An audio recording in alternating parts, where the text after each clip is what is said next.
We'll do two verses today.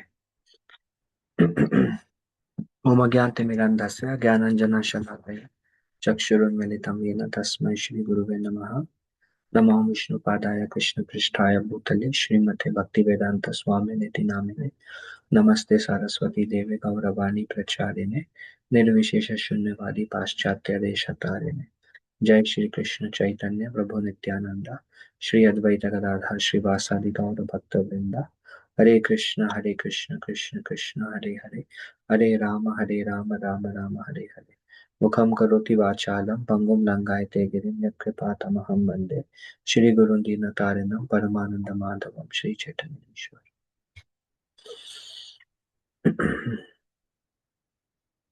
Okay. Vidyam cha vidyam chayas tadvedo bhayam saha avidyaya mrityum tirtva vidyaya mritamashnute. Only one who can learn the process of nascence and that of transcendental knowledge side by side can transcend the influence of repeated birth and death and enjoy the full blessings of immortality. So Isopanishad, this is again Swambhuva Manu and Lord Yagya conversation um, taken from I don't remember which Upanishad, and these are the prayers by Swambhuva Manu. Yagya happened to be born as the um, grandson of Swambhuva Manu. Swambhuva Manu knew that the Lord will appear as one of my daughter's son. So he asked his daughter to give this son to me. And then he offered these prayers, and that's how this Ishopanishad comes. Swambhuva Manu is a self-realized soul. Um,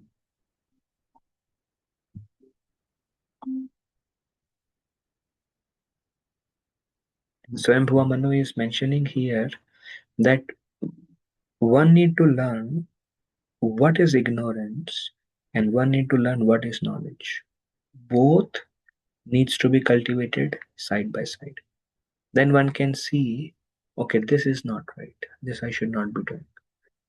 One should be able to see what illusory energy is and what is substance and what is shadow, what is reality, what is illusion. Then one can navigate one's spiritual life carefully. And because if one does not distinguish, then one may engage in activities unconducive and can become bound. So that's why Swambhuva Manu says only one who can learn the process of nascence, what is ignorance, that one who can understand, and that of transcendental knowledge, what is knowledge, side by side, both should be cultivated. That person can go beyond the cycle of birth and death, and that person can become immortal, can enjoy the blessings of immortality, or for us, can go back to Godhead. Now, so here Prabhupada spoke about nascence. What is nascence? Um, which seems to be knowledge, but what is ignorance? Prabhupada speaks. Prabhupada speaks about what is actual real knowledge and how to cultivate real knowledge. Then um, um, Prabhupada speaks about death because one can go beyond death. So first Prabhupada says how to solve the problem of death. We know how Prabhupada says human birth means four real problems are there. What is that? Birth, then we become old, then we become diseased, and then we have to die. And then based on our karma and consciousness, then we take birth again. So this is the problem, that these things are forced upon a living entity. So Prabhupada first addresses, okay, how do we solve the problem of death? Of course, it is said one who has taken birth is sure to die, but we can live our life in such a way that again we don't have to come to this material world. So this verse explains how to go beyond death and become immortal. And how does it explain? Understand both what is right and what is not right. Since the creation of the material world, which is since time immemorial, Everyone has been trying to attain a permanent life. We see everyone wants to remain, nobody wants to become old, nobody wants to die. Why so many hospitals? Why people are willing to spend, so many people are spending at an old age or when a disease comes. So much money is people are spending. Why? They don't want to die. Cancer, they want to be cured. Heart problem, they want to be cured. Any problem in the body, immediately there is an alarming. Nobody wants to die. And all this medical science is actually to make the people live, uh, trying to solve, actually, they're all trying to solve the problem of death and disease. They're all trying. Why disease is a problem? Of course, this is a problem because it's painful, but then disease leads to death. If the disease is not cured, it's gonna lead to death. So, since time immemorial, everyone has been trying to attain a permanent life. But then there is a wrong way and there is a right way. And the wrong way is by curing the body, one thinks that one can solve the problem or prolong. No, if not today, tomorrow, some things are gonna move on. Kal is there, time is there, time is a destroying factor. But the laws of nature are so cruel that no one has been able to avoid the hand of death. So Prabhupada saying, since how long we are trying to solve this problem of death? Since forever. But how many of us are able to solve the problem? The laws of nature are very strict. It's like Krishna also says, birth is there means death is waiting. There is an example of Hiranyakashipu. How much effort he took to avoid death, praying to Brahma, asking so many benedictions. What happened? He died. So Sri Isopanishad instruct us not to make one-sided attempts to win the struggle for existence. So Isopanishad is telling, okay, if any one of you want to solve the problem of death, I have a solution for you. So not to make one-sided attempt means just through material means. People are trying to avoid that. Isopanishad says it won't work. The laws of nature are so hard and fast that they do not allow anyone to surpass them. It is said the day we are born, number of breaths we are gonna live in this world is decided, and we cannot do anything about it. There is this example also, na Alexandra, and when on his deathbed he had this wishes that the doctor should um, carry me on the coffin, not anybody else, because I want to show to the world that they couldn't save me. And he said his hands to be out and coins to be thrown. His hands to be out to show that I'm going empty handed. I'm not taking anything with me. All the effort I have put, he was like, took so much killing and to conquer. So he wanted to show that, see, I'm going alone in the end, despite all the effort I put. And the coins were thrown to show that whatever I earned is for the benefit of those who remain behind. It was not for my benefit, anyways. I put so much effort and it is for those who remain behind. So, in this way, the laws of material nature are so hard and fast that they do not allow anyone to surpass them. In order to attain a permanent life, one must be prepared to go back to Godhead. If somebody wants to solve the problem of death, then try to go back home, back to Godhead. That is the only way to solve this problem. Then, how do we cultivate knowledge, or how do we go back home, back to Godhead? The process can be learned from revealed Vedic scriptures. And how do somebody wants to know, okay, I want to solve the problem of death, go back, what do I do? Okay, first verse of Ishopanishad says, na, the whole universe is complete. The Lord is complete, all the emanations from the Lord is complete. And universe is also an emanation. Material creation is also an emanation from the Lord. It is also complete.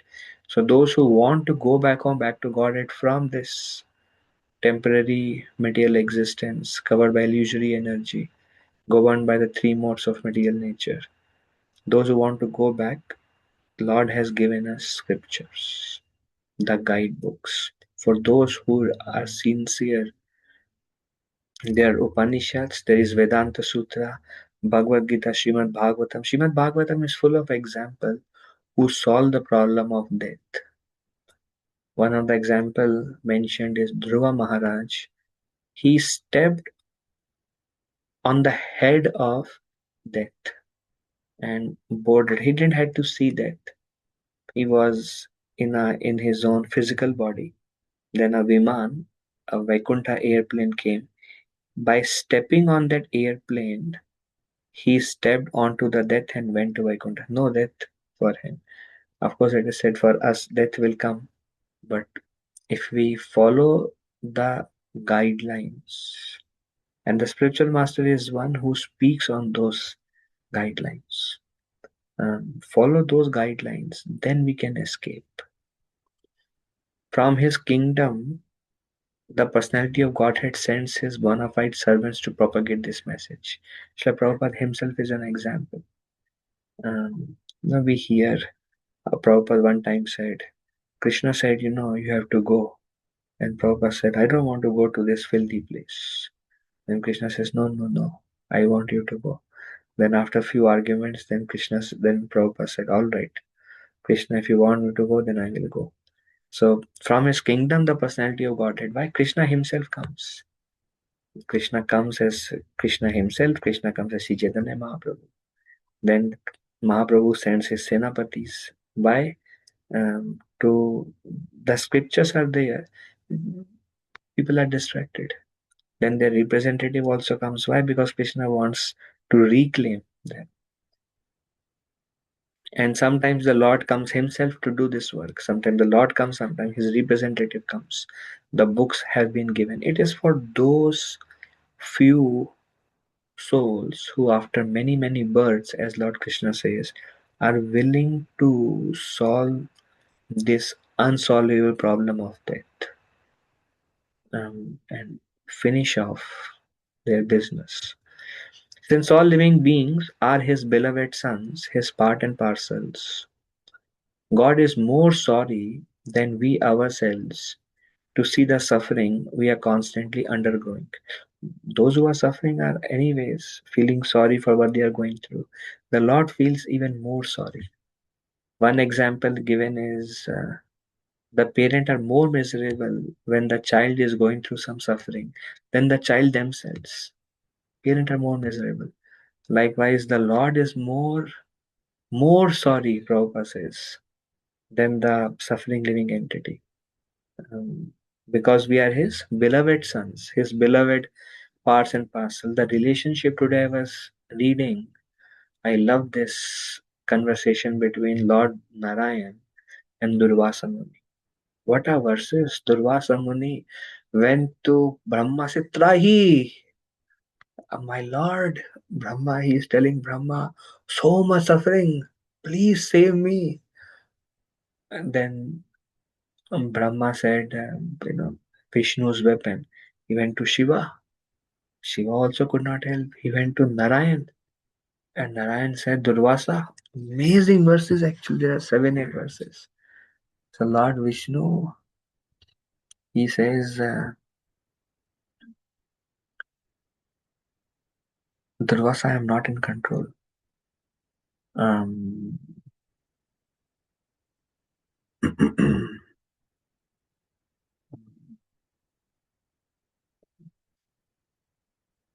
my devotees, by their devotional service, they have brought me under their control. My devotees, by their devotional service, sometime I was thinking we'll maybe in detail discuss these verses Narayan spoke to Durvasa Muni. Basically, he said, I am in the heart of my devotees, and the devotees are in my heart. And by theirs, they have given up everything in this world, um, um, even attachment to their own family members and home and other things. And they have taken complete surrender and complete shelter of me. Um, how can I abandon them when they have done so much for me? Um, through their bhaktya, Vashi, they have brought me under their control, and so I'm helpless in this way. So the Lord and we are there is a deep loving relationship between the Lord and the devotees of the Lord. And so he is more sorry, and we all have that relationship. He is more sorry. The miseries of this material world serve to indirectly remind us of our incompatibility with that matter. And we are trying to be very happy um, through dead matter. And the same dead matter brings so much misery to us. Trying to be very happy through dead matter, trying to get very attached to the dead matter. Um, but this situation is not incompatible.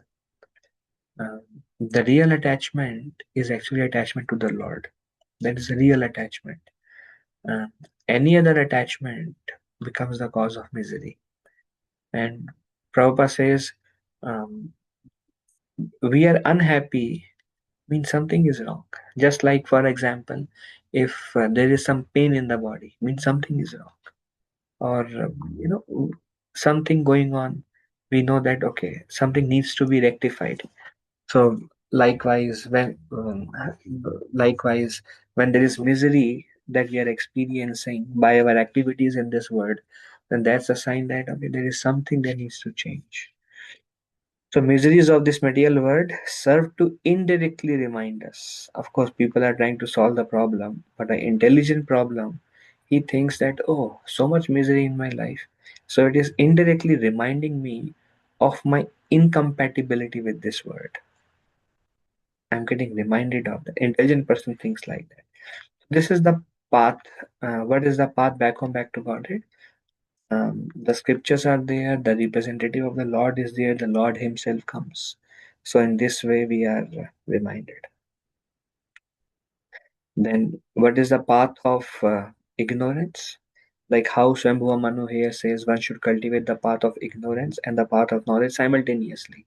So, how one cultivate the path of knowledge? Through scriptures, sadhu, the Lord Himself, Guru, Sadhu, Shastra, Bhagavan. Um, through them we cultivate the path of knowledge. And what is now we also should understand what is the path of ignorance, what is not right. So Prabhupada says it is the advancement of material knowledge for sense gratification. It is the what is the path of vidya? It is the advancement of material knowledge for sense gratification, is the path of repeated birth and death. um, um, I can be happy if I improve my economic development, if I have these things, or um, by the um, through movie, through food, through various things. This is the advancement of material knowledge for sense gratification.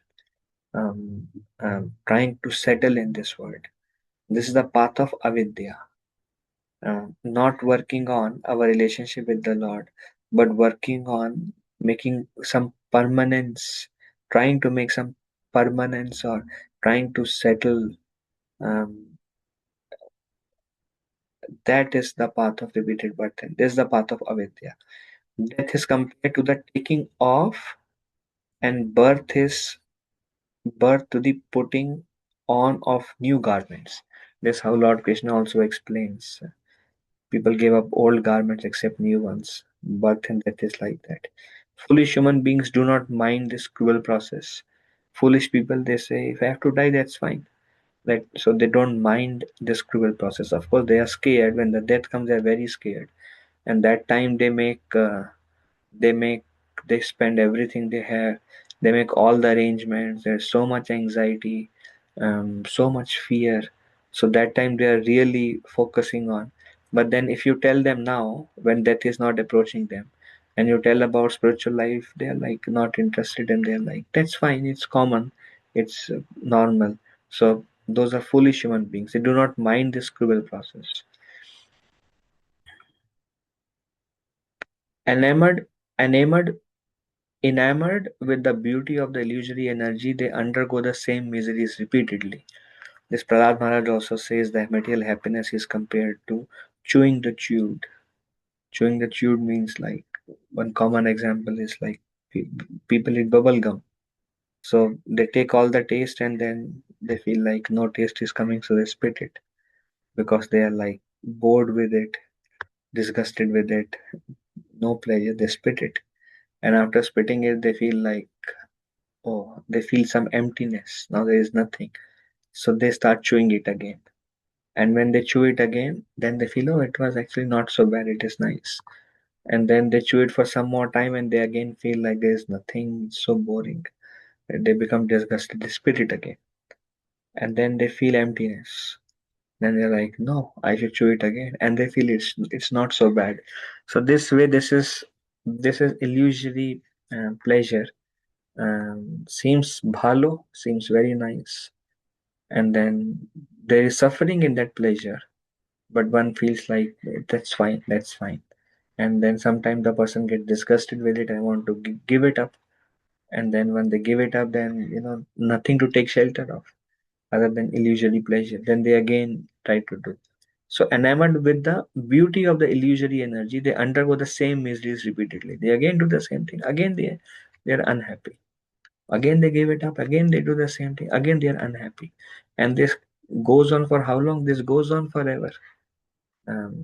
Till Guru Krishna Prasade Pai Bhakti Lata Beach, till they get a spiritual direction. They're always attracted by the beauty of the illusory energy and they undergo the same miseries again and again. This is the path of avidya. Then the path of avidya is unrestricted sense enjoyment. This is path of avidya, like trying to be happy, trying to exploit the resources of the senses, all five working senses, five knowledge acquiring senses, all just take full on sense gratification, unrestrictedly, more and more and more and more and more. Actually, it's a path of misery, but how it is a path of avidya feels like this is it, this is it. But there is nothing, there is no higher understanding. So, unrestricted sense enjoyment in this bodily condition is the path of avidya and death. Also, Bhaktivinoda Thakur in this beautiful place, Sari Raha Vidya Jal, Jodendriya Trahe Kal, Jive Fele Vishaya Sagare. Um, that there it says that these senses are networked to death. So here it says they are networked to death. They are leading us to death, these senses. So unrestricted sense enjoyment is a path of ignorance and death. And among them it is a tongue is most uncontrollable. Most uncontrollable. But it is also mentioned, Srila Prabhupada also said, as devotees we are restricting all our other senses. Like if we see um, people outside, they do so many things, no? Like they go for movie, go to restaurant, they do so many things. But devotees are like they're restricted from all. They're restricting themselves from everywhere. So Prabhupada said, "Have nice prasad." That's like Prabhupada said. That is the only place it is said. Like the only sense gratification which is allowed is take prasad, but otherwise, because prasad is mercy of the Lord, and prasad, no matter what, how much prasad you eat, even if you overeat, of course we should restrict how much capacity we have, but even if you overeat, like Prabhupada would feed his devotees prasadam to the neck. Then Prabhupada said, but someday we should control that also. Prabhupada did mention that. But prasadam, how much ever you eat, it will not put us in ignorance.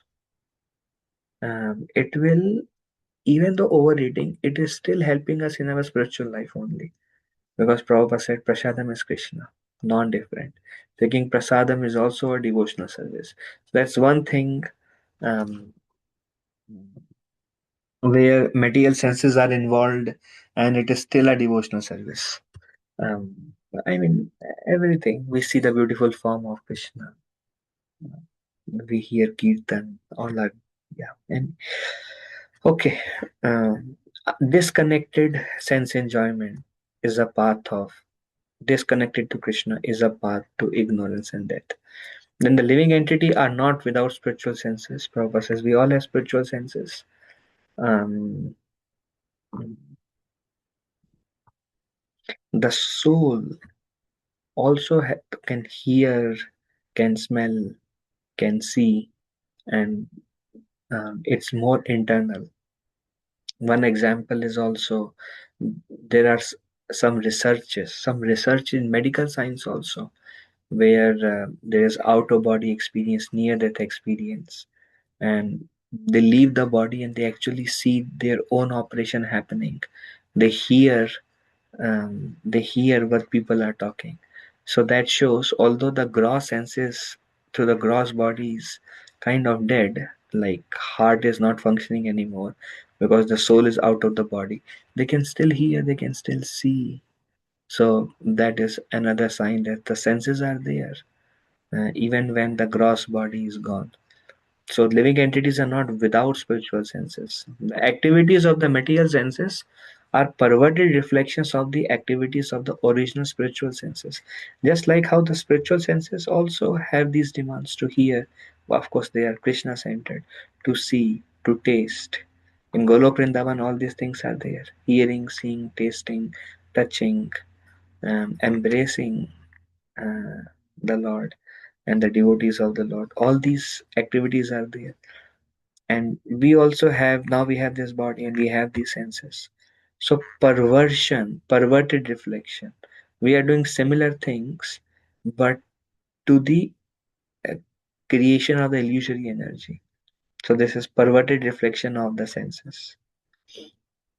Real sense enjoyment is possible when the disease of materialism is removed, when this external covering, attraction to the external senses, and the perverted reflection, when those things are subsided, then real sense gratification is within.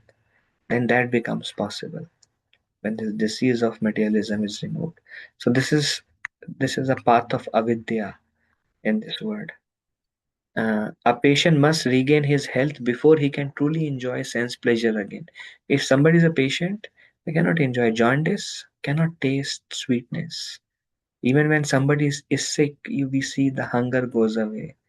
Um, so patient cannot really enjoy, become very weak. Then also no desire. It becomes the patient cannot enjoy sense pleasure. So likewise, we are in a diseased condition. So we cannot enjoy Krishna. We are like a patient. So we cannot enjoy real sense gratification with Krishna because we are diseased with this materialism.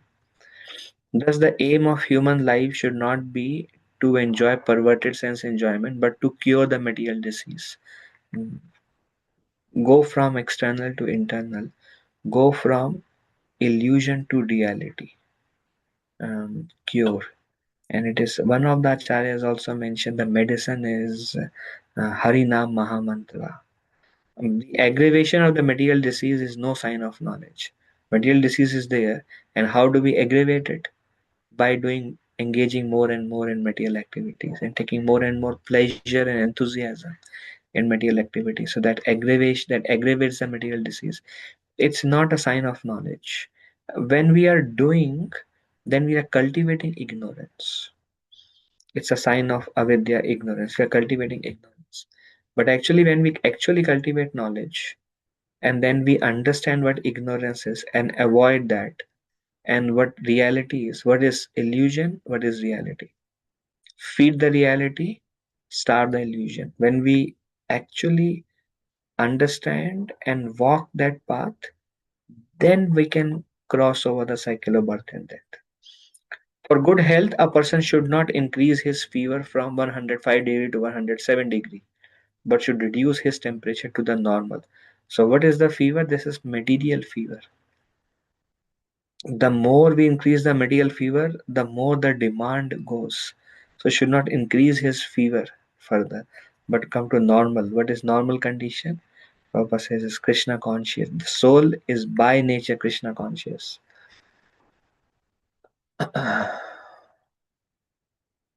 नित्य सिद्ध कृष्ण प्रेम साध्य कबुनो Shavanadi Shuddha Chitta Korayodaya. Krishna Prema is eternally present within the soul. Shavanadi Shuddha Chitta. By hearing and chanting, when the chitta is purified, Koroy Uday, the Krishna consciousness will naturally arise from within. Sri Isopanishad herein warns that we must not follow this dangerous path leading to death. This material disease, material misery, repeatedly doing it over and over again, still the misery and just same misery repeats themselves.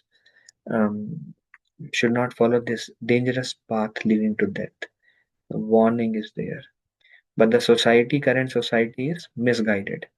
So to make the best use of bad bargain is the appropriate expression. Now we have this material body, we have this material senses.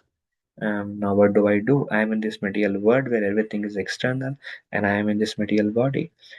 So great sages and saints, so make the best use. It's a bad bargain. We are in this material world in a material body, separated from Krishna. Now make a good use of whatever situation we are in.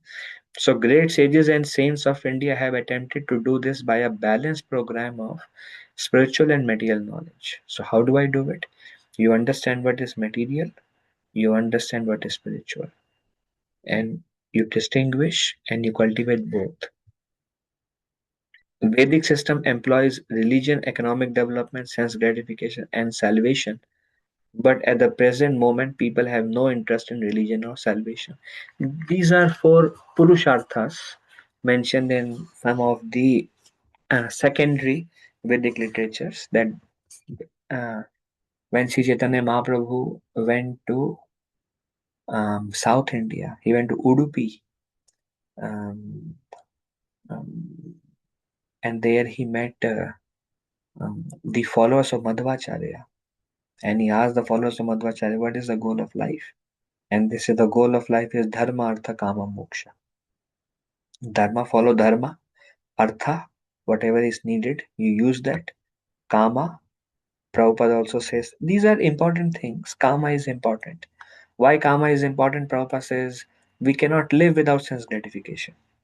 When we eat, sense gratification is there. We cannot live without eating. So, certain sense gratification, Prabhupada says, certain sense gratification is necessary. Um, um, um, and that's why the scripture says it should be for maintenance, for sustenance of the body, for maintenance, whatever is required to keep the body and soul together, so that the focus can be on dharma and moksha, which is follow dharma, what Shastra says, and go back to Godhead. And for that, we need kama and artha, whatever is needed to remain. And Lord Krishna also says, um, regarding Artha, Lord Krishna says everyone has a particular quota and one should use one's quota as a property of God. So Artha is there, Kama is necessary also. So this is how the general term is. But now the society is such that people are not interested in Dharma, people are not interested in Moksha, people are interested in Artha and Kama. Actually, Artha and Kama were like to support Dharma and Moksha. Dharma and Moksha went away. This is misdirected society, and only focus is what is my bank balance, passbook, and um, how can I use what I have to enjoy through my senses. This becomes the prime focus. They only have one in life. Now, what is the only aim? Kama, sense gratification.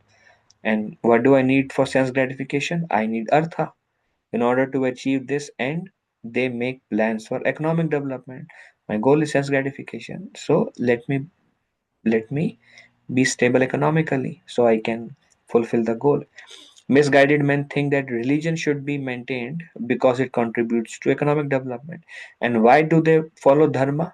They follow dharma to get artha. I'll worship this devata.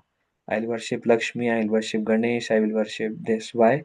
Because they will give me Kama and Artha. Any obstacle, Ganesh is there to remove any obstacle towards my Artha and Kama.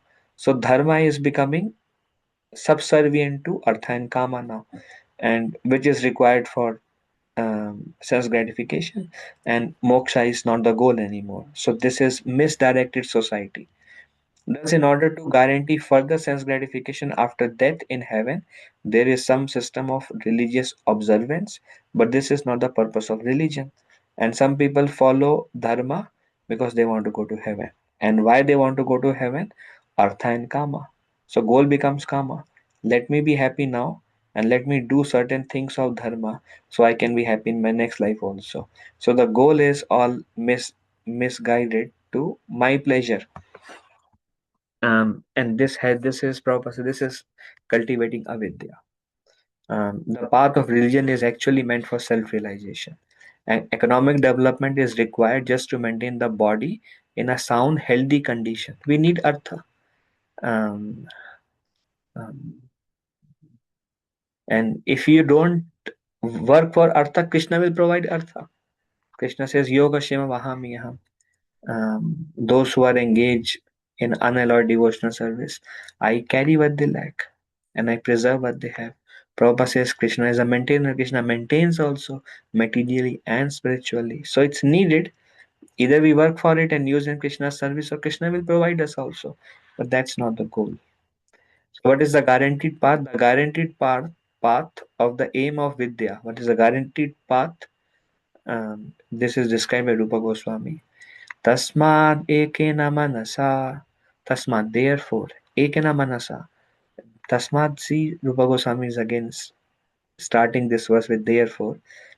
He's quoting, this is from Bhagavatam. Um, ekena manasa, with one single aim, focused. Ekena manasa, mind in one direction. What is that? Bhagavan Satvatam Pati. Um, and what do I do with Bhagavan, who is Satvat? Shrotavya, Kirtitavyascha. I hear about him. And Satvatam Pati, as you see, it's protector of the devotees. Bhagwan who protect his devotees with one pointed intelligence. I should Shrotavya, hear about him. Kirtitavyascha, and I should glorify him. Dhyeya, and I should remember him. Pujas, and I should worship him. Cha Nityada, and I should do it constantly. So Rupa Goswami says, with focused mind, Bhagavan, who is a protector of devotees, one should hear. This is the guaranteed path. One should hear about him, having a human form of life, spend more time hearing about him, reading about him, glorifying him, remembering him, praying to him, worshipping him, and keep doing it every day. Prabhupada, somewhere Prabhupada translates every day, Nitya is with every day, or Nitya with continuously. Goal is continuously, but it begins with regulated. Every day hear, every day chant, every day remember, every day perform the worship. Do it every day. Therefore, with one pointed intention, one pointed attention, one should constantly hear about, glorify, dhyan, remember, puja, worship, the personality of Godhead, who is Satvat, Satvat Pati, who is the protector of Satvatas, who are devotees. So this was verse 11, and verse 12 only has three slides. Andam, they are connected, both of them, just continuous flow. Andam tamapavishanti ye sambhutim upasate tato bhuya ivati tamo yau sambhutyamrataha. Yau sambhutyamrata. Those who are engaged in the worship of demigods, asambhuti, sambhuti. Those who are engaged in worship of demigods enter into the darkest region of ignorance. What is the darkest region of ignorance? What is the region of ignorance? This universe. This whole universe is in ignorance. And if you see, the whole universe is dark. That's why we need sun and moon to give light in the universe. The whole universe is like an egg. And inside the egg, how much light is there? There is no light in the egg. So there's nothing in the universe. That's why sun and moon are there. And why it's a region of ignorance? Region of ignorance because This place is not a place of knowledge. Starting from Brahma Loka to Indra Loka, they also mix devotees, the higher planets, lower, what to speak about lower planets. Ignorance is there everywhere. When Durvasa Muni went to Lord Shiva said, Baba, not only I myself, even Narada, Vyasa, Devala, Asita, even they cannot properly understand the illusory energy of the Lord. And this weapon is even this weapon is behind you, Durvasa, but even we are not able to tolerate this weapon. And one realization I got from that, wow, I mean, we all know, but just a feeling that came, the Lord's weapon is transcendental. Sudarshan Chakra is not a material fire because the body of Lord Shiva, Narada, is not material. And Lord Shiva he is telling Tata. Tata means my dear son, because Durvasa was a manifestation of, came from Lord Shiva. So he's telling with love, my dear son, Durvasa, I love you very much, but this weapon even we cannot tolerate. So Narad Muni was, the sword of Ravana could not affect Narada. No material elements can affect Narada's body. Lord Krishna says the soul cannot be burnt by fire, withered by wind, moistened by water. No, nothing can touch the soul. But this Sudarshan Chakra, even they are not able to tolerate. So Lord Shiva says, any other weapon, I can take care, just I can diffuse anything. But this weapon is weapon of Hari. He says, specifically the word Hari. And he said, he is the maintainer of all. So you approach him, and my dear son, for your benefit, I am telling you, go and surrender to him. And then you will be saved from this. And it is said, Lord Shiva Durvasa was unhappy because he went with lot of hopes and he understood. Then he went and just lay down, and Narayan says, Bhai, I cannot do anything. So worshipper of demigods enter into the darkest region of ignorance. Everything in this material world is a region of ignorance. But where do they go? They go to the planet of demigods. But the planet of demigods, even higher planets, in the darkest is also a place in the darkest region of ignorance. Is also a material place. And still more so do the worshipper of impersonal absolute. There is Sambhuti, there is Asambhuti. Sambhuti is those who have manifested, like worshipper of demigods. They remain within this material existence. But those who are worshipper of impersonal Brahman, Mayavadis, they go to even further, still more, or like Prabhupada says, they go to hell. So one can go up, one can go down. Basically, better to be a demigod worshipper than a Mayavadi. Mayavadi worshippers goes down. Um, it is mentioned they go to hell. But all of them remain in the darkest region of ignorance. The Sanskrit word asambhuti, which is not manifested, refers to those who have no material independent existence. Um,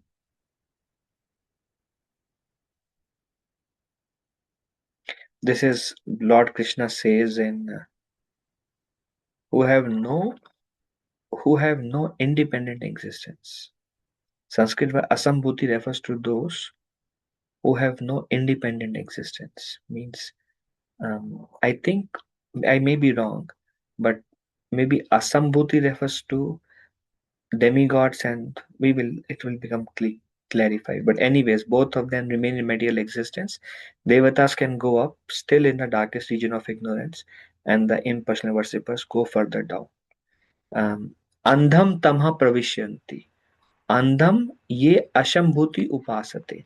Those who are upasak, worshipper of asambhuti, andham tama uh, pravishanti. They enter into darkest region of ignorance. Tato bhuya ivate tamo. Even further bad. Yau sambhutyamrata. So sambhuti refers to impersonal because tattamo iva te tamo. So one is tama, te tama means further ignorant or further go down are the worshippers of impersonal.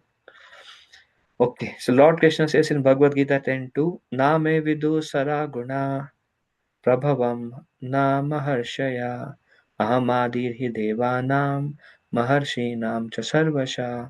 Neither the hosts of demigods nor the great sages know my origin or opulences, for in every respect I am the source of the demigods and the sages. So Krishna says, they also don't know me, Arjuna. I am the source of them that even they don't know. And that's why they are not free from illusory energy. Na? That's why Indra makes mistakes, Brahma makes mistakes, Lord Shiva makes mistakes. He also fight with when Lord Shiva's devotee went to him for help. Lord Shiva became ready to fight with Krishna, and then he said, "Sorry, Krishna, I was covered."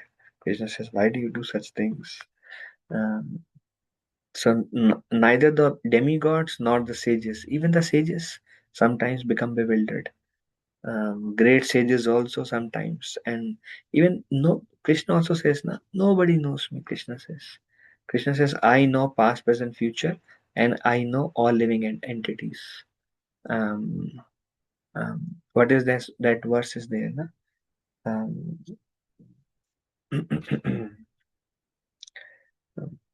anyways, I know past. Vartamani cha vartate. Vartamani. Um, anyways, I know Bhavishyani cha Bhutani. I know past, present, future. Bhutani means all living entities, but me nobody knows. So even though they don't know me, many philosophers and great rishis, even Brahma says na, in his prayers to Krishna, those who says they understand you, my Lord, let them think like that.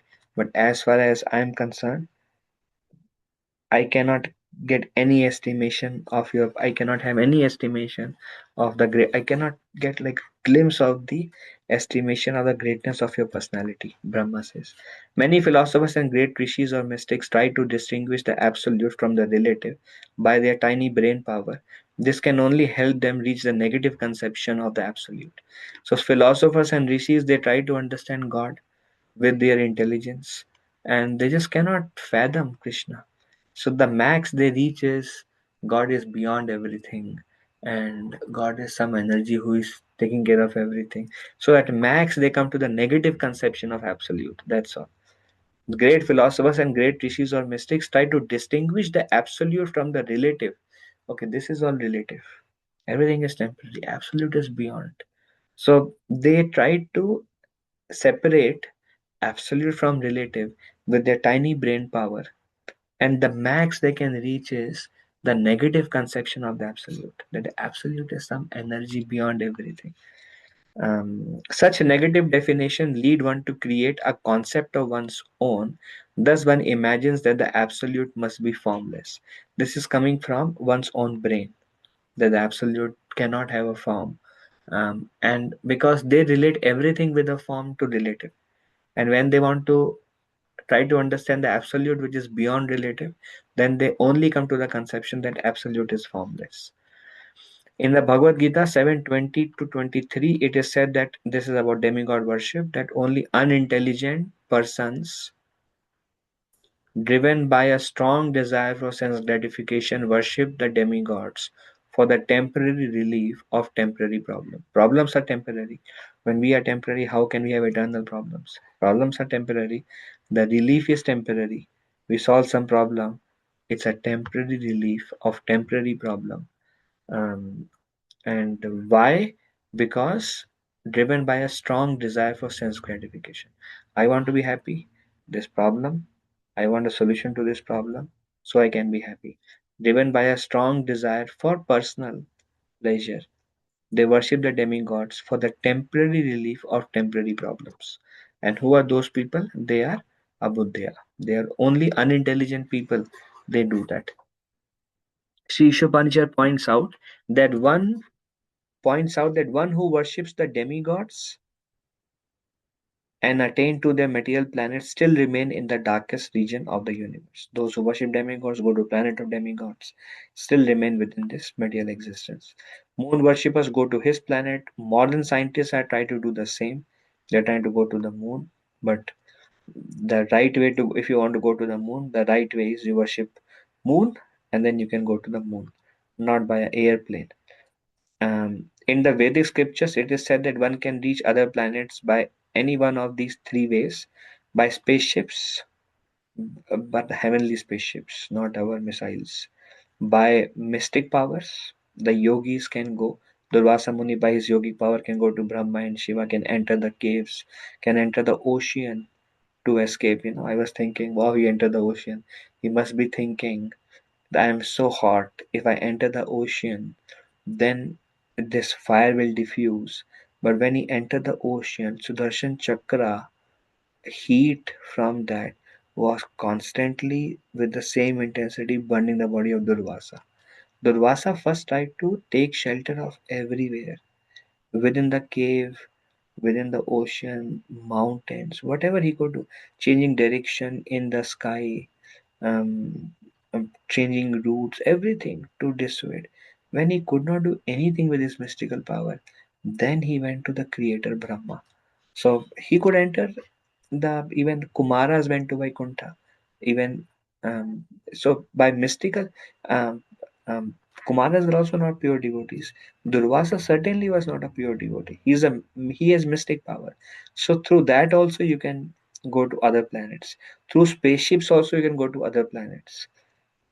Like all these demigods, they have their Vahan. Na? Indra has his Vahan. Indra's Vahan is Airavata.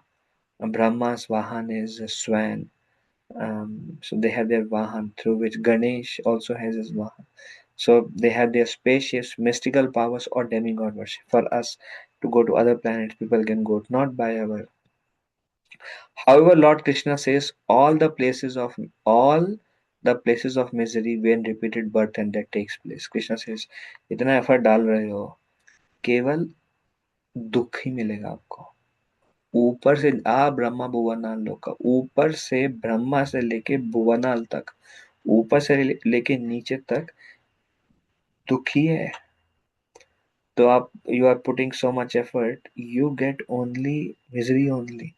So that's why unintelligent people are like, working so hard. What do you get? You get only repeated birth and death only, no matter what you do. All material planets still remain in the darkest region of the universe. Since its covering is airtight, nobody can escape. The darkness within is dense, and therefore the sun and moon are required for illumination. This is the last slide. It is said that Lord can run faster than anyone. We saw in Isopanishad. He can run faster than anyone. So those who are running after other planets are certainly persons, and if the Lord can run faster than all of them, how can he be impersonal? Gajendra called and Narayan appeared in a moment. Just Draupadi called, Lord was there with Rukmini. Then she called Krishna. Krishna was ready to go, and Rukmini said, "Where are you going?" Um, Suddenly, then Krishna said, "No, no, nothing, nothing," because Rukmini did not call with full heart. She was taking shelter of other places also. Her husbands, Bhishma, Drona. Um, um, then again Rukmini. Then again Draupadi called Krishna again ready, and then he's like, "No, no, complete surrender is not yet there." Then he again waited. He said, "No, no, we are okay." And he was still with Rukmini. Then she gave up all other shelter and only solely called out to Krishna and nothing else. Then then Rukmini said, "You said not so. What happened?" And Krishna says, "No, it's time now." And then Krishna just appeared right away. He was there in the form of unlimited cloth. So one who can run, um, we see Dhruv Maharaj performed austerity. The Lord came. It is clearly mentioned the Lord came, standing on back of Garud. So he can come. He runs very fast, faster than the fastest. So Prabhupada is asking, then when he is coming, how can he be impersonal? When he is running here and there, everywhere, how can he be impersonal? Even when Hanuman was hit by Indra, Vayu stopped air. Then Narayan came. भाई क्यों रोका? Then because it is said, no, all the demigods out of fear of the Supreme Lord, they have to function. Otherwise, they will have to face Narayan, and then they will have to continue. That's why nothing happens. That's why the Lord is maintainer. They may think they have independent free will, but they have to do what service they have. It is said, and if they don't do what they are supposed to do, then the Lord Himself take that post and does that. So in that way, the Lord makes sure the maintenance is taken. Everything is maintained by Him. Out of fear, Isopanishad says everything is working out. The impersonalists are ignorant pseudo religionists, are liable to enter into the darkest region of the universe because they mislead those who follow them. And they claim we are God. Prabhupada says we merge into God, and they themselves, the biggest damage they do is they pose themselves as great learned scholars and self-realized souls, and they misguide people into you are God. So they are creating a biggest damage. um, to misdirect the innocent people is the biggest damage in the name of saintliness, and that's why they are punished, and they are taken even to the darker regions of hell. Okay, so these are two verses. Okay, anyone has any thoughts, any discussions? Hare Krishna, Prabhuji. Mother, Hare Krishna. Prabhuji, in some ISKCON temple, we see God, Lord Ganesh ji, the MS Ganesh ji, Hanuman ji. Yeah, So why it is like in some ISKCON temple they are there, but not in all ISKCON temples? yeah, I mean, many times the reason is um, this just one time. Anyways, Hanuman can be worshipped as pure devotee of the Lord. The worship of devotees of the Lord is even higher than worship of the Lords. For the sake of outreach, preaching also, um, um, for the sake of preaching also, to common people, this helps. Also, Rupa Goswami also mentions that one should worship Ganesh to remove any obstacles from our spiritual life. He says in one line. But Prabhupada did not paid much emphasis to it because that time the saints are very pure and they would worship Ganesh only for that purpose. But now Ganesh worship has taken more of material obstacles in business. कुछ दुख ना आए, so things have gone more on material side. Kama Artha, removing obstacle Ganesh. But previously, so there are intention also matters, but in general we see how Ishopanishad is telling, um, and those who worship like in ISKCON temple somewhere we see for the sake of preaching, but they don't worship them on the altar actually. They worship them as just like how Srila Prabhupada is there outside the altar as a pure devotee. Likewise, they worship them as devotees of the Lord. So it's not an independent worship also, Mataji. Um, does that answer? Yes, Prabhuji. And Yeah. Prabhuji, another question is like, what is the definition of surrender? Means in our in means for us. Simple definition Bhaktivinoda Thakur gives. He says, do whatever is favorable for your bhakti, avoid whatever is unfavorable for your bhakti. Surrender. Krishna says, this is not good for you. Okay, I'll not do it. This is good for you, I'll do it. Then to think, to take shelter of the Lord, to think that Krishna will protect me is one aspect of surrender. Krishna will protect me. One example is Maharaj Ambarish, Prahlad Maharaj. Krishna will protect me. Then Krishna will maintain me. These saints, they go to the forest, and so many saints have given up everything they have, and with the faith that Krishna will maintain me. So these are all the aspects of surrender.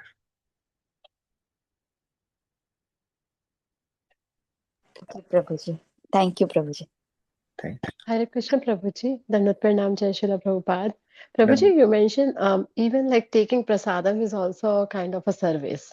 So Yes. Prabhuji, and we should never neglect prasadam. So what if we are invited to a non-devotee house and they say it's offered, but they still eat onion garlic? So should we accept their prasadam, Prabhuji? For the sake of preaching, sometimes situations, circumstances are like that. In general, we should avoid. In general, but somebody is coming to programs and they are favorable, they invite you, they give you something, take a little amount and say, like to honor. And if the question is everything offered to Krishna gets accepted? Not necessary. It depends upon if it is offered through the medium of Guru Parampara.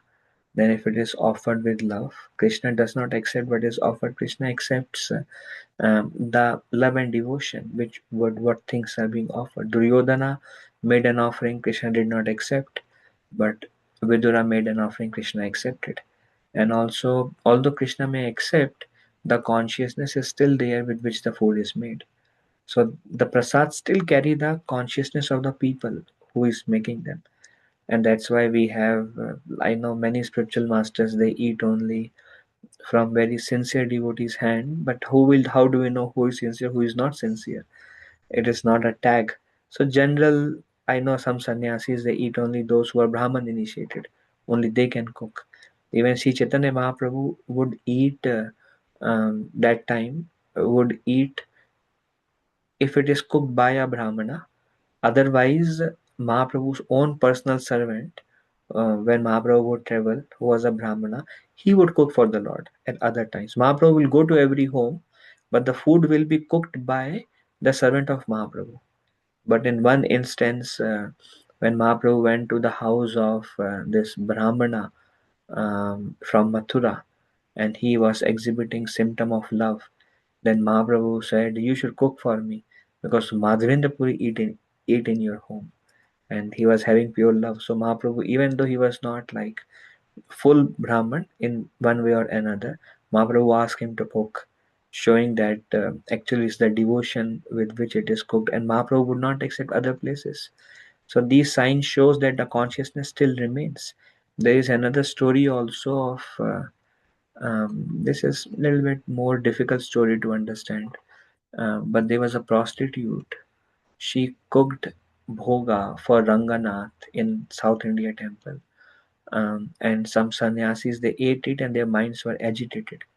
So they asked, either the head priest or Ranganath, I don't remember the whole story, that, or maybe in a vision they asked that why were we disturbed when it is offered by Ranganath. So the answer was Ranganath can accept anybody's offering, but the consciousness was there. So Ranganath can accept, but not everyone can accept all the consciousness and be unaffected. That's why, we say when we cook, our consciousness enters the food.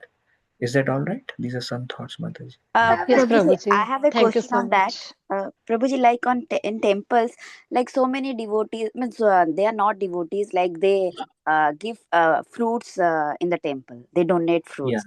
yeah, So that how to means like they that also we are offering to Lord. Then after that we are having it. yeah. Then Because there is no consciousness that goes. It is said consciousness goes while cooking. Fruits are not on fire. Milk products and fruits don't get contaminated by particular consciousness.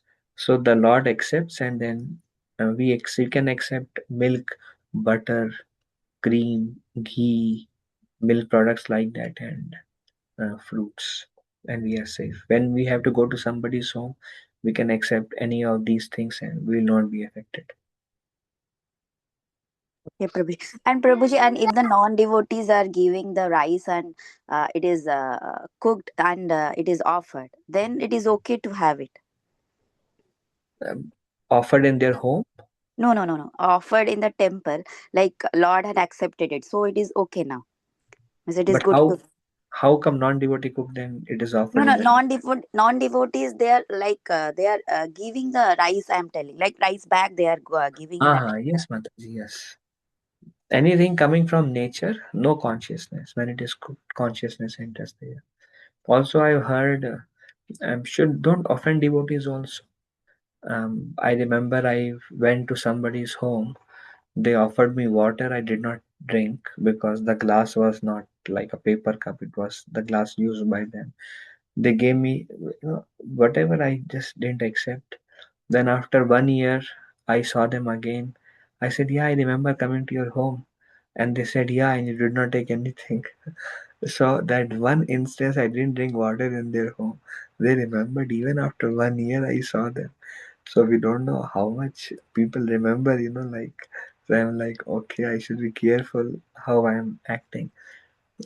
Also, I've heard when we are in a particular circumstances, when we go out to eat, we are incriminated by that consciousness. But when for the sake of um, preaching, if there are we are put in a time place circumstances and we pray to Krishna, Krishna, I do not have any desire to accept it, but I am doing it so that I want them to become favorable to you, and with that intention I am accepting, then I have also heard that Krishna will protect it. So it's time place circumstances. Thank you, Prabhuji, for answering those questions. Prabhuji, one more thing. Sometimes even like devotees, like even Brahman initiated or like senior devotees, when they have house programs, sometimes they order from outside. And even if you take little prasadam, they get offended because they want you to eat nicely. So how to handle those situations, Prabhuji? You can say, I mean, one thing I clearly say to people, if they offer me something, I say, is it cooked at home? Then this no, this from outside. And then I clearly say, Prabhu, I don't eat anything from outside. And they really respect it. But then we should keep to our words, because somewhere we eat but is cooked from outside, and somebody homes we don't eat, then they feel bad. But if we are stick with our principle, then everybody respects. Oh, this devotee doesn't eat, and then for pleasing others, we don't change our principles, and they respect it. But if we take a lower bar, then they say, yeah, yeah, they also do. They say they will eventually criticize us only for eating outside food, actually. So it's good to be straight. But then, if we are eating somewhere else outside, and I mean, timeless circumstances, one thing to say is, Prabhuji, I'm taking early dinner. I'm changing some time, my schedule. So I eat at 5 and I cannot accept now. And people respect that. Depends upon time, place, circumstances. Okay, Prabhuji. Thank you so much, Prabhuji. Hare Krishna. Yeah. Sometime it is also okay to, many times it is also okay to break our own rules and principles for the sake of pleasing devotees. That is, like, I remember Jagat Guru Prabhu would never eat cake. Um, then it was, I think, Jagat Guru Prabhu's birthday. Then Yugal Kishore Prabhuji, he offered him a cake, and Jagat Guru Prabhu opened his mouth and ate it. And later he told Yugal Kishore Prabhu, Prabhu, past 20 years I have not eaten cake, but just because it is coming from a Vaishnav like you, I don't mind my own principles. And then Prabhuji said, this is even higher. That's very nice. Like, for the sake of pleasing devotees, we can go extra mile. Thank you, Prabhuji. Hare Thank Krishna.